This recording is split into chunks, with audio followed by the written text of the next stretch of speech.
അത് സ്വാഭാവികമായിട്ടുള്ളൊരു ഭരണപരമായ നടപടിയാണ്. അതിപ്പോൾ മാത്രമല്ല, ഞാൻ ജില്ലാ പ്രസിഡന്റ് ആയിരുന്നപ്പോഴേക്കും 100 കണക്കിന് നോട്ടീസ് ഇട്ട്. അപ്പോൾ സ്വാഭാവികമായിട്ട് ഹൈക്കോടതിയുടെ കർശന നിരീക്ഷണവും നിർദ്ദേശമൊക്കെ ഉള്ള സ്ഥിതിക്ക് കോർപ്പറേഷൻ അതിൻ്റെ ഭരണപരമായ കാര്യങ്ങൾ ചെയ്യണം. ഇത് സ്ഥിരമുള്ളതാണ്. CPM-ൻ്റെ എനിക്ക് തോന്നുന്നു 100 കണക്കിന് നിരവധി FIR-കൾ CPM ജില്ലാ സെക്രട്ടറിക്കെതിരെയും കോൺഗ്രസ് DCC പ്രസിഡന്റിനെതിരെയും ഉണ്ട്. ഞാൻ ജില്ലാ പ്രസിഡന്റ് ആയിരുന്നപ്പോഴേക്കും ചില സമയത്തൊക്കെ ഇതിൻ്റെ പ്രശ്നം നമ്മളൊക്കെ പലപ്പോഴും ചെയ്യുന്നത് ഫ്ലക്സ് പ്രിൻ്റ് ചെയ്യുന്നവരോട് അവർ തന്നെയാണ് ഈ രാത്രിയൊക്കെ പ്രിൻ്റ് ചെയ്ത് കഴിയുമ്പോൾ പ്രവർത്തകർ മറ്റുള്ള പ്രവർത്തനങ്ങളിലൊക്കെ ഏർപ്പെട്ടിരിക്കുമ്പോൾ ഫ്ലക്സ് പ്രിൻ്റ് ചെയ്യുന്നവർ എന്നെ കൊണ്ട് വയ്ക്കാറുണ്ട്. അപ്പോഴാണ് ഇങ്ങനെയൊക്കെയുള്ള പലപ്പോഴും സംഭവിക്കുന്നത്. ഞാനിത് പ്രാക്ടിക്കലി ഫേസ് ചെയ്തിട്ടുള്ള ആളാണ് പറയുന്നത്. അപ്പോൾ പിറ്റേന്ന് രാവിലെ പാർട്ടി പ്രവർത്തകരൊക്കെ വരുമ്പോഴേക്കും മാധ്യമങ്ങൾ വന്ന് എടുത്ത് വാർത്തയാക്കി കഴിഞ്ഞിരിക്കും. BJPയുടെ പരിപാടിയായിട്ട് ബന്ധപ്പെട്ട ബോർഡുകൾ അങ്ങനെ രാവിലെ ഫുട്പാത്തിലാണെന്ന് അറിഞ്ഞപ്പോൾ തന്നെ പാർട്ടി പ്രവർത്തകർ ബന്ധപ്പെട്ട് പരമാവധി അത് നീക്കം ചെയ്തിരുന്നു. അന്ന് ഒരു പകൽ മാറ്റാൻ പറ്റാത്ത ചില ബോർഡുകൾ ചില സ്ഥലത്തുണ്ടായിരുന്നു. അതൊക്കെയാണ് മാധ്യമങ്ങളെടുത്ത് വാർത്ത കൊടുത്ത്, സോഷ്യൽ മീഡിയ വാർത്ത കൊടുത്ത് ജില്ലാ അധ്യക്ഷൻ അതറിഞ്ഞ ഉടൻ തന്നെ അദ്ദേഹം ആ തിരക്കിനിടയിലും പരമാവധി ബോർഡുകളൊക്കെ തന്നെ അവിടെ നീക്കം ചെയ്തിരുന്നു.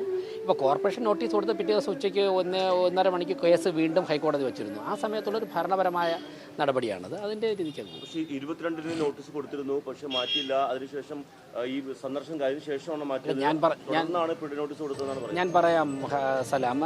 ഇപ്പോൾ പ്രധാനമന്ത്രി വരുമ്പോൾ സുരക്ഷാ കാര്യങ്ങളുമായി ബന്ധപ്പെട്ട് ഒരു പാർട്ടിയുടെ ജില്ലാ അധ്യക്ഷനും പാർട്ടിയുടെ നേതൃത്വത്തിനൊക്കെ തന്നെ ഒരുപാട് തിരക്ക് പിടിച്ച പരിപാടി ആവശ്യങ്ങൾ വരും. ഇപ്പോൾ SPG ഒക്കെ ഓരോ നിമിഷവുമാണ് അവരുടെ ചില തീരുമാനങ്ങൾ മാറ്റുകയും പുതിയ പുതിയ രീതിയിൽ ഇപ്പോൾ വേദിയിൽ നിന്ന് മാറ്റങ്ങൾ വരുത്തണം, കടന്നു വരുന്ന വഴികൾ മാറ്റം വരുത്തണം എന്നൊക്കെ പറയുമ്പോൾ അപ്പോൾ സ്വാഭാവികമായിട്ട് അറ്റൻഷൻ മുഴുവനും നേതൃത്വത്തിന് അക്കാര്യങ്ങളിൽ പ്രധാനമന്ത്രിയുടെ സുരക്ഷയുമായിട്ടുള്ള ബന്ധപ്പെട്ടുള്ള കാര്യങ്ങൾ പോവേണ്ടി വരും. അപ്പോൾ ചിലപ്പോൾ ഏതെങ്കിലും 1-2 സ്ഥലത്തിരുന്ന ബോർഡിലൊക്കെ ശ്രദ്ധിക്കാൻ സാധിച്ചിരിക്കും. പക്ഷേ ഇങ്ങനെ മാധ്യമങ്ങളിലൊക്കെ തന്നെ യാത്രക്കാർക്ക് ചെറിയ ബുദ്ധിമുട്ടുണ്ടാകുന്നുള്ള വാർത്ത അറിഞ്ഞ സമയത്ത് തന്നെ BJPയുടെ തിരുവനന്തപുരം ജില്ലാ അധ്യക്ഷൻ തന്നെ നേരിട്ട് ഇടപെട്ടിട്ട് പരമാവധി ബോർഡുകൾ നീക്കം ചെയ്യാനുള്ള നിർദ്ദേശം കൊടുത്തിരുന്നു. പാർട്ടി പ്രവർത്തകർ മാറ്റിയിരുന്നു. പക്ഷേ എവിടെ 1-2 സ്ഥലത്ത് ഫ്ലക്സ് കമ്പനിക്കാർ കൊണ്ടുവച്ച ബോർഡ് ശ്രദ്ധയിൽപ്പെടാത്താണ് വീണ്ടും വാർത്ത കൊടുത്തത്. കോടതിയിലേക്ക് കോർപ്പറേഷൻ സെക്രട്ടറിക്ക് അഫിഡവിറ്റ് കൊടുക്കേണ്ടതായിട്ടുണ്ട്. അത് ഭരണപരമായൊരു നടപടിയുടെ ഭാഗമാണ്. ഇതാദ്യമൊന്നുമല്ല. നിങ്ങൾ പരിശോധിച്ച് കഴിഞ്ഞാൽ എല്ലാ രാഷ്ട്രീയ പാർട്ടിയുടെയും ജില്ലാ നേതാക്കന്മാർക്കെതിരെ ഇങ്ങനെയുള്ള സന്ദർഭങ്ങളിൽ പിഴ വന്നിട്ടുണ്ട്. അതുപോലെ തന്നെ FIR എടുത്തിട്ടുണ്ട്. അതൊക്കെ നിയമപരമായിട്ടുള്ള കാര്യങ്ങളും ഭരണപരമായിട്ടുള്ള കാര്യങ്ങളൊക്കെ തരത്തിൽ ഇപ്പോൾ അതിലപ്പുറമുള്ള ഒരു വാർത്താ പ്രാധാന്യമൊന്നും എനിക്ക് തോന്നുന്നില്ല ഇതിലുണ്ടെന്ന്. ഓക്കെ. ഉണ്ടായിരുന്നില്ല, അത് വലിയ വിവാദമാവുകയും ചെയ്തു. ശിവൻകുട്ടിയൊക്കെ പറയുന്നത് ഐക്യകേരളത്തിന് ശേഷം ആദ്യമായിട്ടാണ് അങ്ങനെ ചെയ്യാൻ പാടില്ല, ഒഴിവാക്കാൻ പാടില്ല എന്ന് പറയുന്നത്. മറ്റൊന്നുകൂടി പറയുന്നത് BJPയുടെ ഗ്രൂപ്പിന്റെ ഭാഗമായി ഒഴിവാക്കിയത്. അല്ല, ഈ പറയുന്നതിനൊന്നും മറുപടി പറയാനുള്ള സമയമില്ല. ഞാൻ പറയുന്നത് നിങ്ങൾക്ക് തന്നെ തോന്നിയില്ല അന്ന് എയർപോർട്ടിൽ പോയിരുന്നെങ്കിൽ മറ്റു 2 പരിപാടികൾ എത്താൻ സാധിക്കില്ല. അതായത് ഞാനിപ്പോൾ കുറച്ചുകൂടെ വ്യക്തമായിട്ട് പറയാം. എയർപോർട്ടിൽ നിന്നും പ്രധാനമന്ത്രിയുടെ വാഹനം വരുമ്പോഴേക്കും അതിൻ്റെ ക്രൈറ്റീരിയ എന്താണ്? പ്രധാനമന്ത്രിയുടെ വാഹനം, അതിൻ്റെ മുൻപിലും പിൻപിലുമായിട്ട് അദ്ദേഹത്തിൻ്റെ സുരക്ഷാ വാഹനങ്ങൾ, അത് മിനിമം ഒരു 15 വാഹനങ്ങൾ കാണും. അദ്ദേഹത്തിൻ്റെ സുരക്ഷാ വാഹനം ഈ ബോംബ് സ്ക്വാഡൊക്കെ ഉൾപ്പെടെ. അത് കഴിഞ്ഞാൽ പ്രോട്ടോകോൾ അനുസരിച്ച് അടുത്ത ഗവർണറാണ്. ഗവർണറുടെ സുരക്ഷാ വാഹനം ഒരു 10 വാഹനം അതുണ്ടാകും. അത് കഴിഞ്ഞാൽ അടുത്ത വാഹനം ബഹുമാനപ്പെട്ട മുഖ്യമന്ത്രിയുടേതാണ്. മുഖ്യമന്ത്രിയുടെ വാഹനത്തോടൊപ്പം മിനിമം ഒരു 15 മുതൽ 20 വരെ വാഹനങ്ങൾ, സുരക്ഷാ വാഹനങ്ങളുണ്ടാവും. ഇനി ഞാൻ എയർപോർട്ടിൽ പോയിരുന്നെങ്കിൽ മേയറുടെ വാഹനം വരാൻ പോകുന്നത് മുഖ്യമന്ത്രിയുടെയും സുരക്ഷാ വാഹനത്തിൻ്റെ, അതായത് ആംബുലൻസ് കഴിഞ്ഞിട്ട്, മോട്ടോർ കേഡിൽ ആംബുലൻസ് കഴിഞ്ഞിട്ടാണ് മേയർക്ക് വരാൻ പറ്റുന്നത്. അപ്പോൾ പ്രധാനമന്ത്രി കഴിഞ്ഞ് ഏകദേശം ഒരു 40ാമത്തെ വാഹനമായിട്ടായിരിക്കും മേയറുടെ വാഹനം വരുന്നത്. അതിനർത്ഥം പ്രധാനമന്ത്രി ഓവർബ്രിഡ്ജിൽ റോഡ് ഷോയ്ക്ക് ഇറങ്ങുമ്പോഴേക്കും മേയർ നിൽക്കുന്നത് PMGയിലായിരിക്കും. പിന്നീട് അങ്ങോട്ട് വാഹനം വിടുകയില്ല. അപ്പോൾ PMG മുതൽ പുത്തരിക്കണ്ടം വരെ ഞാൻ നടന്നു പോകേണ്ടി വരും. പിന്നെ പ്രധാനമന്ത്രിയും പ്രസിഡന്റും വേദിയിൽ കയറി കഴിഞ്ഞാൽ മറ്റാരെയും വേദിയിൽ കയറ്റുകയില്ല. അപ്പോൾ എനിക്ക് എയർപോർട്ടിൽ പോയി കഴിഞ്ഞാൽ പ്രധാനമന്ത്രി പുത്തരിക്കണ്ടത്തിൽ പ്രസംഗിക്കുമ്പോൾ ഞാൻ PMGയിൽ നിന്ന് മൊബൈലിൽ കാണേണ്ടി വരും.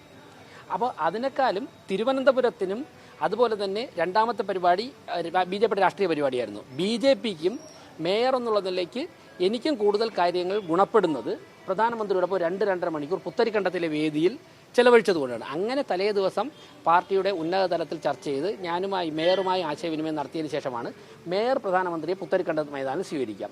MP ശശി തരൂരിൻ്റെ പേരും ഇവിടുത്തെ ലിസ്റ്റിലായിരുന്നു, എയർപോർട്ടിലില്ല. കാരണം എന്താണ്? MP എയർപോർട്ടിൽ പോയാൽ പുത്തരിക്കണ്ടത്തെത്താൻ പറ്റില്ല.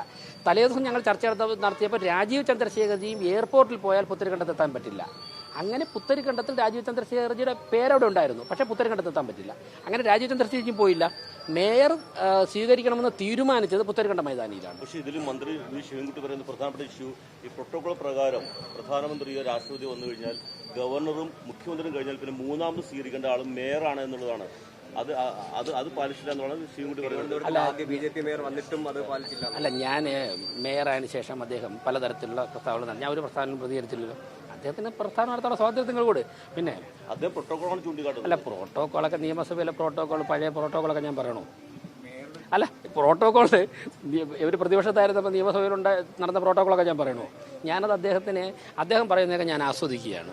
ഇത് ഞാൻ മേയർ അയച്ചിട്ട് ഒരുപാട് സ്റ്റേറ്റ്മെൻറ്റുകൾ വന്നല്ലോ, അത് നമുക്ക് ആ തരത്തിൽ നിങ്ങൾ ഒരു സ്വാതന്ത്ര്യം കൂടെ അദ്ദേഹം പറയട്ടെ. ഞാൻ കാണുന്നുണ്ട് അടുത്ത ദിവസം അദ്ദേഹത്തെ. എന്തേ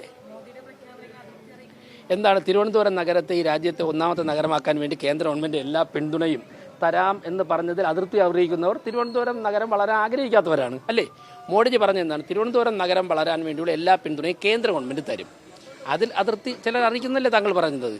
അപ്പോൾ അവരാണ് ഈ നഗരത്തിന് മുന്നോട്ട് പോകാൻ സമ്മതിക്കാത്തത്. എന്തായാലും ശരി, എന്നെ പൊതുസമൂഹത്തിന് കൃത്യമായി ബോധ്യമായി. ഞങ്ങൾ ഫെബ്രുവരി മാസത്തിൽ നിങ്ങളെ മാധ്യമങ്ങൾ ഉൾപ്പെടെയൊക്കെ ക്ഷണിച്ചുകൊണ്ട് ഒരു 4-5 തരത്തിലുള്ള കോൺക്ലേവുകൾ സംഘടിപ്പിക്കുന്നുണ്ട്. അതിലാണ് ഡീപ്പായിട്ടുള്ള ഡിസ്കഷൻ വരുന്നത്. അതിൻ്റെ അടിസ്ഥാനത്തിൽ ഞങ്ങൾ റിപ്പോർട്ട് തയ്യാറാക്കി PMOയുമായിട്ടും കേന്ദ്ര മന്ത്രാലയങ്ങളുമായി ബന്ധപ്പെട്ട് ഓരോ മന്ത്രാലയങ്ങളെ കൊണ്ട് പ്രോജക്റ്റുകൾ പ്രഖ്യാപിക്കും.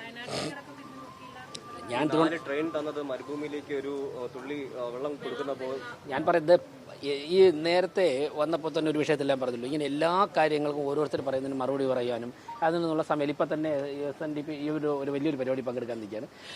ഞങ്ങളുടെ കാഴ്ചപ്പാട് പറഞ്ഞു, എല്ലാ കാര്യങ്ങളും നമുക്ക് പിന്നീട് മറുപടി പറയാം.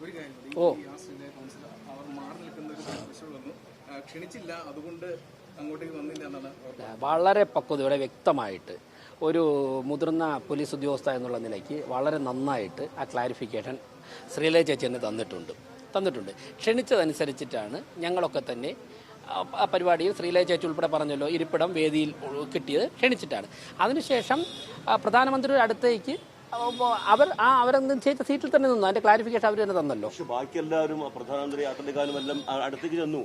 ശ്രീലേഖ മാത്രമാണ് ഒരു മൂലകം നിന്നത്. ഞാൻ നിങ്ങൾ ചോദിച്ചതിനെല്ലാം കൃത്യമായിട്ട് ഞാൻ ആൻസർ പറഞ്ഞു. ശ്രീലയ ചേച്ചിയായിട്ട് ബന്ധപ്പെട്ട കാര്യത്തിൽ അവർ ഇന്നലെ ആൻസർ പറഞ്ഞു. എല്ലാവർക്കും നമസ്തേ. പിന്നെ അതിന് മതി കാക്കോ.